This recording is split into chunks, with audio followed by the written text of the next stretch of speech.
Bom dia, alunos. Vamos dar continuidade aos nossos assuntos sobre citoplasma e organela citoplasmática. Hoje iremos falar de algumas organelas membranosas. A primeira delas é a mitocôndria, tá? Mitocôndria.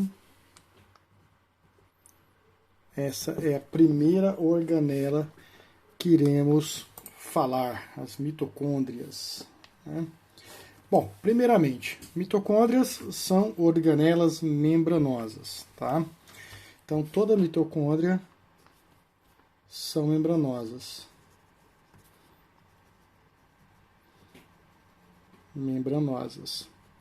Detalhe importante é que as mitocôndrias é formada por duas camadas de membrana. Duas camadas de membrana. Uma membrana externa e uma membrana interna, né? Além disso, as mitocôndrias possuem material genético próprio. Então, elas possuem material genético próprio. Essas duas características da mitocôndria, apresentar duas camadas de membrana lipoproteica e material genético próprio, fizeram acreditar que as mitocôndrias, anteriormente, no passado remoto, eram organismos procariontes que foram fagocitados por outras células. E aí acabaram virando uma estrutura simbionte, né, com material genético próprio, diferente do material genético celular, com replicação desse material genético pela própria mitocôndria e essa dupla camada de membrana, né, o que faz pensar que essa estrutura poderia ter sido um organismo procarionte no passado, né? Essa teoria, chamada teoria endossimbiótica, ela vai falar da origem das mitocôndrias e a origem dos cloroplastos, que parecem que são as mesmas. E as mitocôndrias, elas são as responsáveis pela produção de energia na célula. Tá? Então, toda a produção de energia,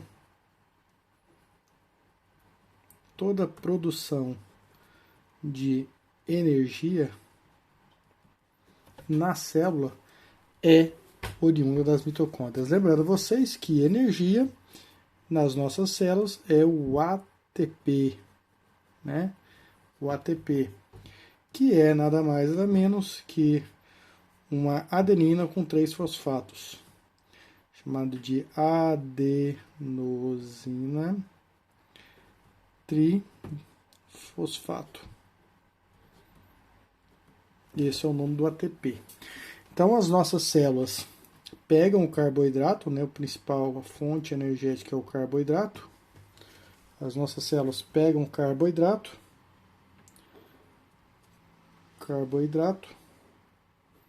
Esse carboidrato vem da alimentação. Esse carboidrato passa pela mitocôndria e é convertido em ATP, né? E nesse processo, a utilização de oxigênio, né? Então, o carboidrato que você come mais o oxigênio que você respira dentro da mitocôndria vai culminar com a formação do ATP. Né? Então, vamos falar um pouquinho sobre essa mitocôndria. Então, a mitocôndria é uma organela formada por uma dupla camada de membrana. Então, se a gente desenhar a mitocôndria aqui, ó, vamos ver se eu consigo desenhar uma mitocôndria. Vou fazer um corte aqui, né?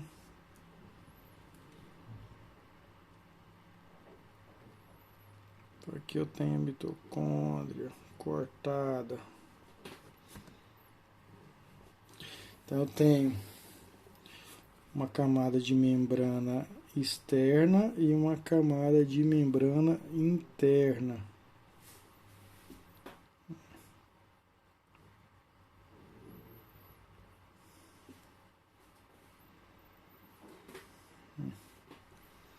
Então tem uma camada de membrana interna e uma camada de membrana externa. Bom, essa camada de membrana externa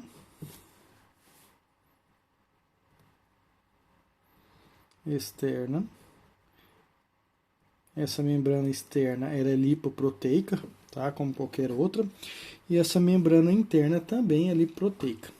Só que essa membrana interna,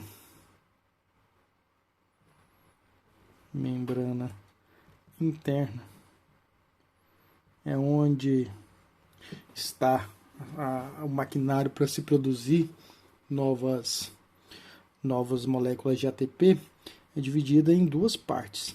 A parte membranosa, que é essa estrutura periférica aqui, ó, tá? Essa parte membranosa que vai fazendo esse movimento em S aqui, são as cristas mitocondriais. Então aqui eu tenho as cristas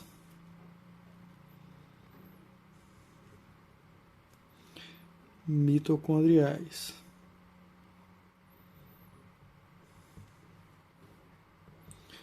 As cristas mitocondriais. E essa parte interna, que é formada por uma substância amorfa, ela recebe o nome de matriz mitocondrial. Eu tenho a matriz mitocondrial e eu tenho as cristas mitocondriais. Detalhe importante. A produção de ATP é dividida em 3 etapas. A primeira etapa ocorre fora da mitocôndria, que é a glicólise. Né? Isso ocorre no citoplasma. A segunda etapa, que é o ciclo do ácido cítrico, ou ciclo de Krebs. Ciclo de Krebs ocorre na matriz mitocondrial. E eu tenho a cadeia oxidativa ou fosforilativa. Cadeia fosforilativa, que ocorre nas cristas mitocondriais. Então nós temos processo metabólico de produção de ATP, ocorre em 3 etapas: uma no citoplasma, uma na matriz mitocondrial e uma nas cristas mitocondriais. Tá? Vou anotar para vocês aqui: citoplasma, aqui matriz mitocondrial e aqui nas cristas mitocondriais. Então nós temos aí toda a produção de ATP dividida em 3 etapas, né? 2 delas ocorrendo na mitocôndria. Tá? Então ocorre aqui a primeira, que é a glicólise, vou colocar aqui 1, ocorre no citoplasma, 1. A segunda, o ciclo de Krebs, ocorre aqui dentro, ó, 2, que é na matriz. E a terceira, que é a cadeia fosforilativa, ocorre aqui nas cristas mitocondriais, nessa estrutura lipoproteica aqui, né? 3. Tá? Então toda a produção de energia ocorre nesses locais aí, certo? Bom, depois iremos falar sobre essas 3 etapas em um outro momento, sobre metabolismo energético, né? Falaremos então de respiração celular. Outra organela importante para nós, né, que também está relacionado à eliminação de substâncias tóxicas, são os peroxissomos.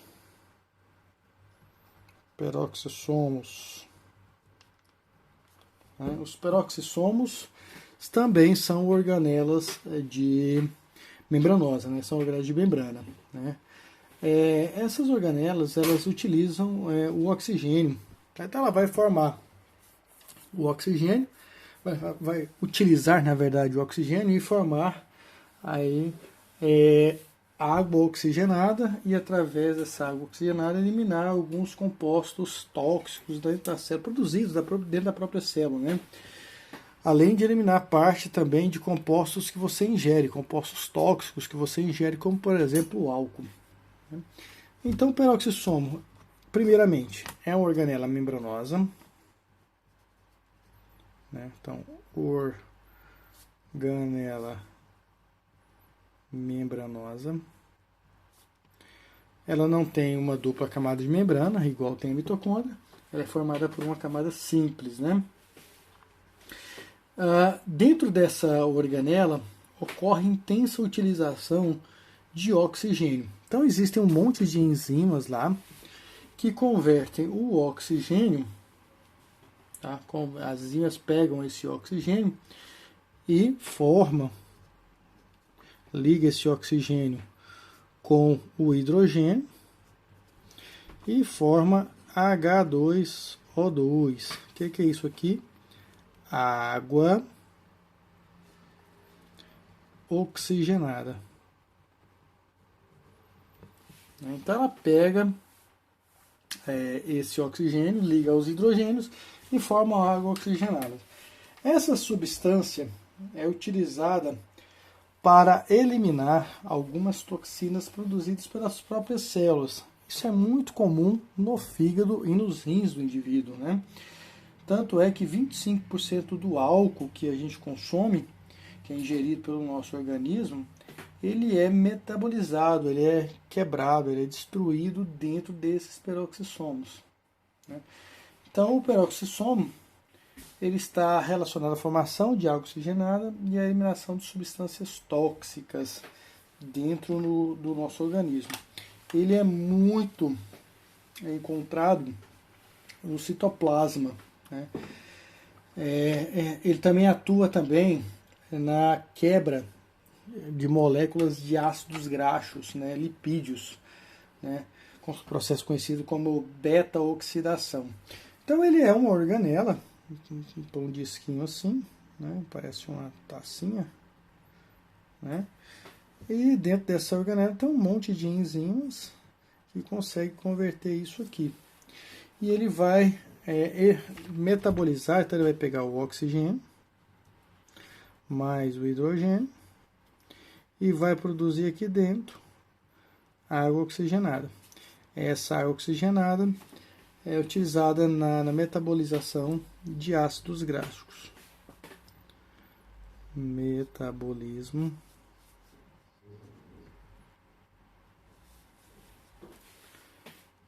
de ácidos graxos. Metabolismo de ácidos graxos. Isso acontece no citoplasma da célula. Então, no citoplasma tem essa organela, que não é encontrada em células vegetais.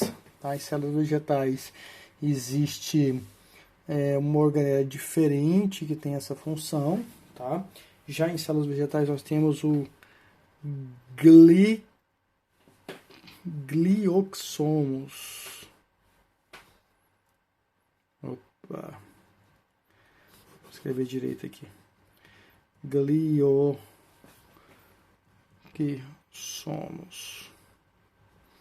que é o que nós temos em células vegetais. Então nós temos peroxissomos em células animais e glioxomos em células vegetais. Então se eu pego uma célula e tem peroxissomo, eu já sei que essa célula é célula de algum animal, não é célula vegetal. Se tiver glioxissomos, eu sei que é uma célula vegetal e não uma célula animal. Tá? Então ela está relacionada ao metabolismo de substâncias tóxicas dentro do nosso organismo. Tá? Já falando de célula vegetal, vamos falar da outra organela membranosa que não existe em animais, né, mas existe em vegetais e algas, que são os cloroplastos. Cloroplastos. Queridos, cloroplasto também é formada por uma dupla camada de membrana, né? Na verdade, o cloroplasto vai ter uma membrana externa. Dentro dessa membrana externa eu vou ter uma membrana interna.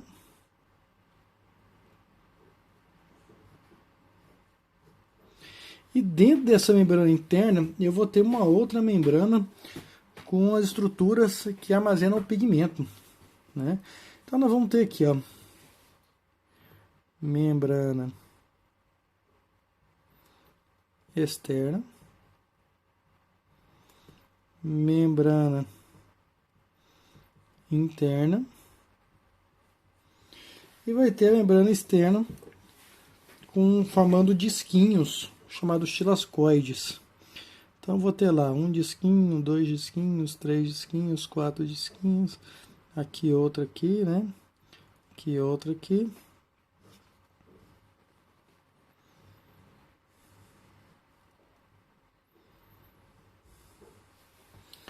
E cada disquinho desse recebe o nome de tilacoide.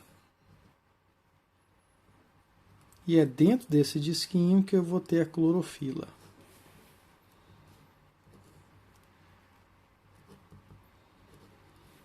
Clorofila. Como eu tenho vários disquinhos, esse agrupamento de disquinho, nós damos o nome de grânum. Então, grânum é o nome do conjunto desses tilacoides, né? E dentro de cada tilacoide eu vou ter a clorofila responsável pelo processo da fotossíntese. Então, o cloroplasto vai ter a membrana externa, a membrana interna, mais os tilacoides. E o conjunto desses tilacoides, nós vamos ter o grânum, né? O que essa clorofila faz? Ela faz o processo de fotossíntese. Fotossíntese. Então, para fazer fotossíntese, ocorre a formação de carboidratos.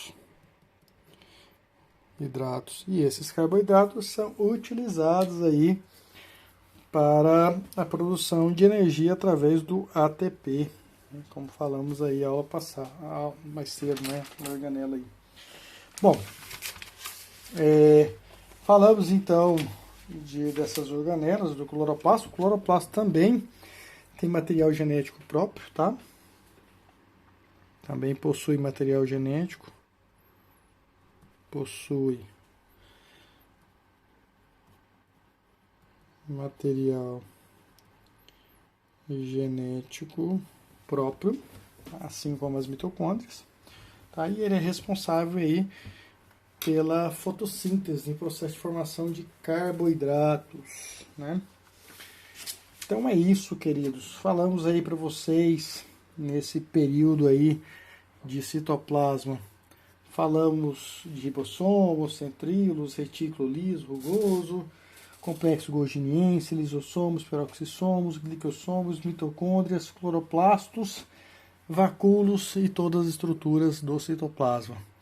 Próxima aula iremos falar um pouquinho sobre o núcleo celular, ok? Um grande abraço a todos vocês e bons estudos.